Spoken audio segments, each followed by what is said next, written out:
मेरे जिगरी दोस्तों, और बताइए पढ़ाई लिखाई कैसे चल रही है? First class. तो हम क्या करते हैं, डेली मिलते हैं और कुछ ऐसे टॉपिक की बात करते हैं जो आपको जानना चाहिए। बोर्ड की तैयारी शुरू हो चुकी है, बस आपको केवल क्या करना है, ध्यान से मेरी बातों को सुनना है और जो भी पीडीएफ भेजे हैं उसको ध्यान से आपको देखना है। अब इसको हम पढ़ेंगे और समझाएंगे होता क्या है। तो हम फिजिक्स क्लास 12 का फिजिक्स जो भौतिकी विज्ञान है कक्षा 12 का अध्ययन करेंगे। इसमें जो आपका 17 चैप्टर है फास्ट ट्रैक डिवीजन में, उस चैप्टर का नाम है प्रकाश की प्रकृति तथा हाइगेंस का तरंग सिद्धांत। चैप्टर का नाम क्या है? प्रकाश की प्रकृति तथा हाइगेंस का तरंग सिद्धांत। एकदम कॉन्फिडेंस का पढ़ना है, बस मेरी बातों को ध्यान से सुनते जाएगी, आपको चीजें पूरी समझ में आ जाएगी। हम आगे चल करके क्वेश्चन के हिसाब से बात करेंगे, कैसे क्वेश्चन को मतलब अटेम्प्ट करना है, कैसे लिखना है, क्योंकि आपको लिखने की जो प्रवृत्ति है बहुत ज़्यादा लिखवा दिए हैं, आपको लिखने की प्रवृत्ति आ गई। अब आपको सिलेक्टेड क्वेश्चन पढ़ना है, जिससे आपकी जो स्पीड तो बनी हुई है। अब हम क्या करेंगे, इसको अच्छे से लिखने के तरीका बताएंगे, तो क्वेश्चन बेसिस काम करेगा पूरी तरह से। तो चलिए बात कर लेते हैं। सबसे पहले देख लेते हैं प्रकाश की प्रकृति होती क्या है। तो ध्यान से देखिएगा, मैं पढ़ते जाऊंगा, अंडरलाइन करते जाऊंगा, उसको आप ध्यान से देखेंगे कहाँ पढ़ रहा हूँ। प्रकाश एक प्रकार की ऊर्जा है। प्रकाश क्या है? एक प्रकार की ऊर्जा। प्रश्न क्या पूछेगा, प्रकाश क्या होता है? एक प्रकार की ऊर्जा होती है, जिसकी सहायता से आंख की प्रकाशिक तंत्रिकाएं को उत्तेजित करके वस्तुओं को देखा जा सकता है। तो प्रकाश एक प्रकार की ऊर्जा है, इसकी सहायता से में जो आंख की जो तंत्रिकाएं होती हैं, सिस्टम्स होता है, उसे प्रकाशित कर करके, उत्तेजित कर करके किसी वस्तु को देखा जा सकता है। तो आज जो है आंख से हम क्या करते हैं, प्रकाश नहीं होता तो हम किसी वस्तु को नहीं देख पाते हैं, समझे? क्योंकि कोई प्रकाश किसी वस्तु पड़ती है तब हमारे आंख पड़ती है, तब हम कोई वस्तु क्या करते हैं, देखते हैं। अब कहता है कि प्रकाश की प्रकृति को समझने के लिए अलग अलग जो है सिद्धांत दिए गए अलग अलग वैज्ञानिक के द्वारा। क्योंकि अभी हम जब हाई स्कूल में पढ़ रहे थे तो पूरी तरह से बस प्रकाश के बारे में जानते थे, प्रकाश है क्या तो जानते ही हैं, लेकिन हम जानेंगे कि इसके कौन कौन से सिद्धांत, इसकी प्रकृति क्या है प्रकाश की। तो पहला जो दिया न्यूटन का कणिका सिद्धांत। पहले व्यक्ति आते हैं जो न्यूटन थे, वो कहते हैं कि प्रकाश एक कणिका के सिद्धांत, मतलब कणिका की तरह व्यवहार करता है, इसका मतलब न्यूटन का कणिका सिद्धांत। दूसरा क्या है, हाइगेंस का तरंग सिद्धांत। मैक्सवेल का वैद्युत चुंबकीय तरंग सिद्धांत, ये तीसरा है। चौथा क्या है, मैक्स प्लांक का क्वांटम सिद्धांत। और पांचवा क्या है, प्रकाश का द्वैतीय सिद्धांत। तो ये अलग अलग जो वैज्ञानिक हैं अपना एक सिद्धांत दिए आकर के, इसी को क्या कहते हैं, प्रकाश की प्रकृति की समझाने के लिए सिद्धांत।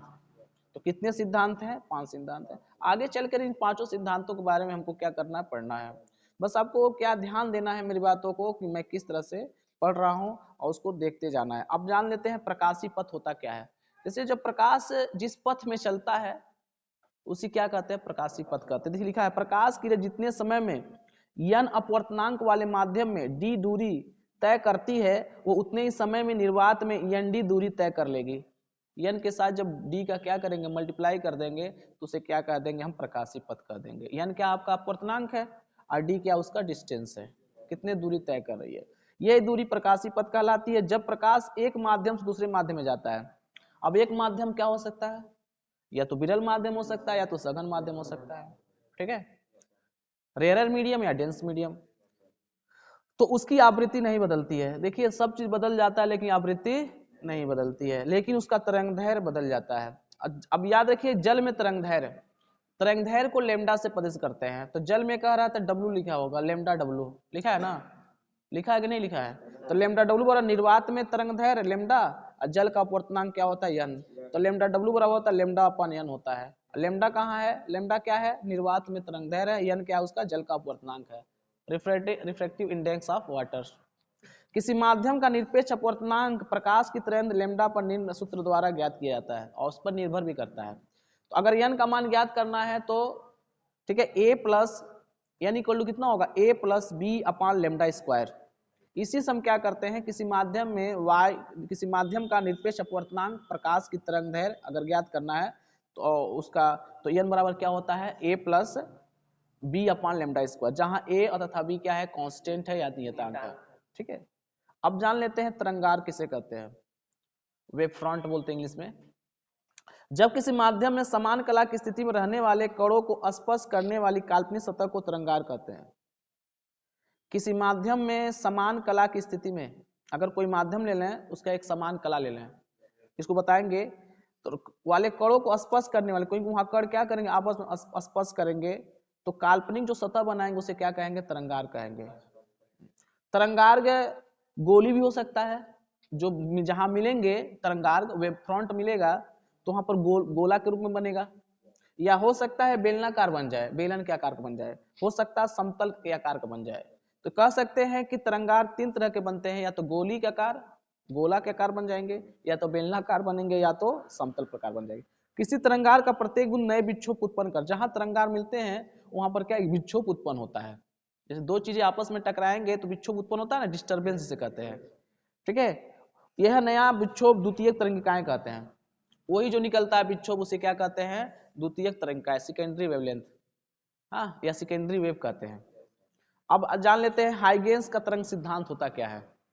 तो हाइगेंस ने इस सिद्धांत में बताया कि प्रकाश तरंगों के रूप में चलता है, ये ध्यान दीजिएगा। हाइगेंस ने क्या बताया, प्रकाश जो होता है तरंगों के रूप में, तरंग कैसे चलता है, ऐसे चलता है ना, ऐसे चलता है ना, यही तरंगे प्रकाश स्रोत होती हैं। ये निकलकर सभी संभव दिशाओं में प्रकाश के वेग से क्या चलती रहती है। देखिए अगर लाइट को जला दे तो आप देखेंगे कि चारों तरफ फोकस देता है ना, तो एक तरंग के रूप में हमको दिखाई नहीं देता है, लेकिन वो तरंग के रूप में चलता है। कैसे चलता है, तरंग के रूप में चलता है ना। ये संभव दिशाओं में है, अगर लाइट यहाँ पे जला रहा है ना, तो जितनी मात्रा में इधर प्रकाश जा रही है उतनी मात्रा में इधर जा रही है, इतनी मात्रा इधर, चारों दिशाओं में उतनी मात्रा में जाएगी। और उसकी क्या होगी ना, जितनी ज्यादा लाइटें होंगी या कम लाइटें होंगी उसी के हिसाब से क्या होगी, मेंटेन होंगी। अब ऐसा नहीं है कि छोटा सा बल्ब जला देंगे कहेंगे और पूरा रूम उजाला हो जाए, इसमें तो नहीं होगा। इसके पूरे रूम उजाला करने के लिए हमको क्या बड़ा बल्ब डालना पड़ेगा। हाँ, अब सूर्य छोटा रहता तो पूरी पृथ्वी को उजाला नहीं करता। हाँ, एक बल्ब कितना उजाला कर सकता, उसकी एक लिमिटेशन होती है, इसकी क्या है, वेव होती है, कितना वो कर सकता है। फिर कह रहा देखिए, तथा वैज्ञानिकों की धारणा है कि हाइगेंस के समय वैज्ञानिकों की धारणा की तरंगों के संचय के लिए माध्यम की आवश्यकता होती है। वैज्ञानिकों की धारणा क्या थी, तरंगों के संचय मतलब जाने के लिए किसकी आवश्यकता होती है, माध्यम की। लेकिन हाइगेंस ने सर्वव्यापी माध्यम ईथर की कल्पना की है। एक बात याद रखिएगा, हाइगेंस ने कहा कि किसी भी प्रकाश की तरंग जा रही है, संचरण कर रही है, तो उसे माध्यम क्या होना चाहिए, ईथर होना चाहिए। ये माना कि ईथर लगभग भारहीन होता है, अतः प्रत्येक पदार्थ में प्रवेश करता है, इसका घनत्व बहुत ही कम होता है, इसकी प्रत्यास्था बहुत अधिक होती है। अब ध्यान दीजिएगा, जो भारहीन ईथर है इसका घनत्व क्या होता है, बहुत कम होता है।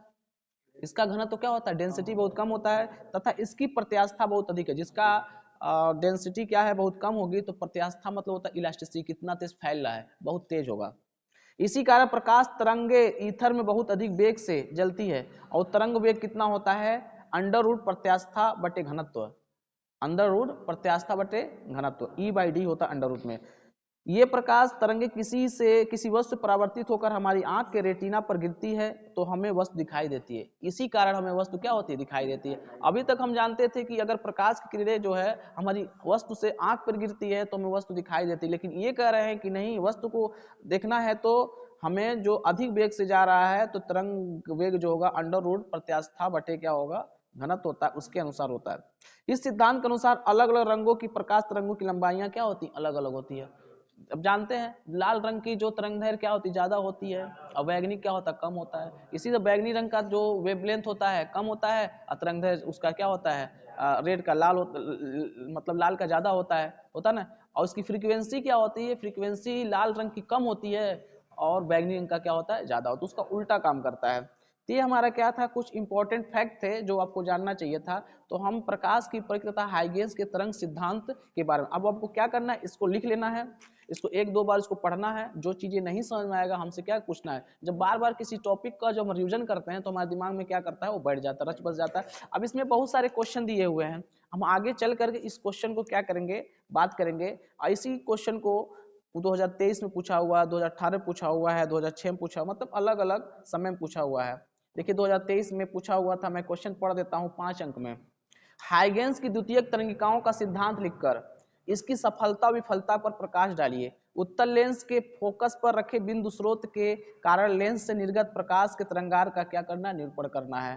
तो ये पूछा हुआ है, ये आपको 5 नंबर पूछा हुआ, बहुत आसान है। आप उसको जब पढ़ेंगे आप पूरी तरह से कर लेंगे, हम जब समझा देंगे। किसी प्रकार आपसे क्वेश्चन पूछा है 2022 से पूछा था कि हाइगेंस की द्वितीय तरंगिकाओं के सिद्धांत के आधार पर तरंगों के परावर्तन की व्याख्या करना है, या हाइगेंस द्वारा प्रकाश की दी गई तरंगार अवधारणा के आधार पर परिवर्तन का नियम क्या करना सिद्ध करना है। जब डेली बाय डेली इसी तरह से क्वेश्चन पढ़ेंगे तो आपके दिमाग में रच बस जाएगा और एक दिन आप क्वेश्चन को क्या करेंगे, अटेम्प्ट कर लेंगे जब आपका पेपर होगा तब। इसके बाद हम अगला चैप्टर की बात करेंगे। आपको क्या करना है, न्यूमेरिकल क्वेश्चन में भेज देंगे, न्यूमेरिकल क्वेश्चन लगा लेना है और जो नहीं समझ में आएगा हमसे पूछ लेना है। प्रकाश का व्यतिकरण नेक्स्ट टाइम पढ़ा जाएगा। यही मिलेंगे अगली वीडियो में। Thank you very much.